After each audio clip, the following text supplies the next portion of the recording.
Welcome back to the Enabling Network. I'm your host, Dr. Frederick B. Covington, and CEO of iHoma Healthcare. Today, I want to begin with an experience many of us have witnessed and some of us have lived through repeatedly. You see someone who clearly has the skills to complete a task. They've been taught the steps, they've practiced. They've shown you before that they can do it. And yet, in that moment, nothing happens.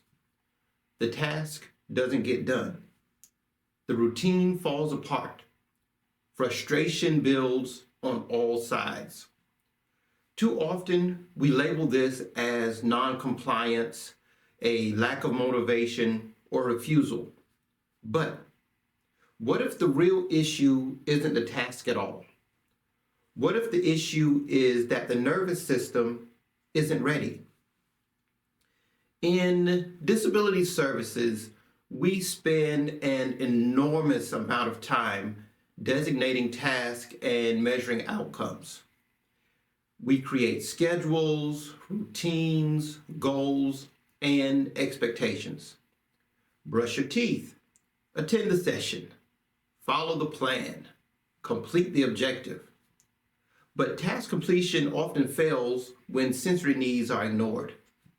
When someone is overwhelmed, overstimulated, anxious, or shut down, there's no checklist, visual schedule, or verbal prompt can override that state. The nervous system has already decided that the environment is unsafe. Regulation must come before participation. Comfort must come before compliance. Nervous system readiness must come before success. For families that are listening, this perspective can be both validating and freeing. When your loved one cannot complete a task, it does not automatically mean they are unwilling. It may mean the lights are too bright, the sounds are unpredictable, the environment feels chaotic, or their body is stuck in fight, flight, or shutdown. In those moments, even simple expectations can feel overwhelming. This is not a personal failure, and it's not poor support. It is the nervous system communicating distress. When we learn to read those signals instead of pushing past them, we gain powerful insight into what support truly looks like. Now, for service coordinators and professionals, this requires a meaningful shift in how we approach planning and service design. We cannot only ask whether a person can complete a task on paper. We have to ask what state their nervous system is in before the task begins. What sensory conditions help them stay regulated, and what environmental barriers are quietly undermining their success. A person who appears capable in one setting may struggle deeply in another, not because their skills changed, but because their nervous system did. A regulated nervous system is the foundation of independence, learning, and engagement. And without it, even the most carefully written plans can fall apart. Designing for the nervous system means intentionally creating environments that support regulation rather than overwhelm. It means paying attention to lighting, sound pacing, predictability, and sensory input. It also means recognizing that assistive technology is not just about efficiency or independence. It's about regulation. Sensory-informed technology, adaptive lighting, therapeutic audio, smart controls, and biofeedback-informed tools can help individuals move out of survival mode and into a state where engagement becomes possible. When paired with remote supports, these tools can be monitored, adjusted, and personalized over time, allowing support teams to intervene early rather than react after distress escalates. At Ahoma Healthcare, we design supports around the nervous system first, and we've seen firsthand how powerful this approach can be. One example that stands out is a previous person we served who experienced significant sensory overload and difficulty regulating in traditional environments. Instead of focusing solely on behavior plans or task demands, we worked with the individual and his support team to design a fully technology integrated sensory room tailored to his nervous system.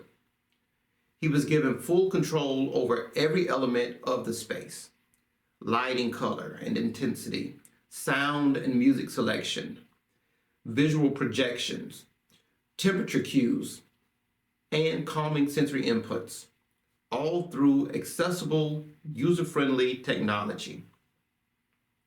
What changed was not just the room, but the individual's sense of agency and autonomy.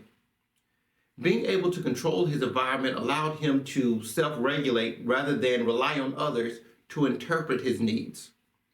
Over time, we saw reduced distress, fewer escalations, improved engagement in daily routines, and increased participation in activities outside of the room.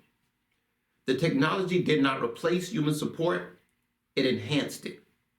It created a bridge between regulation and independence, and it gave the support team real data and insight into what helped his nervous system settle and reset.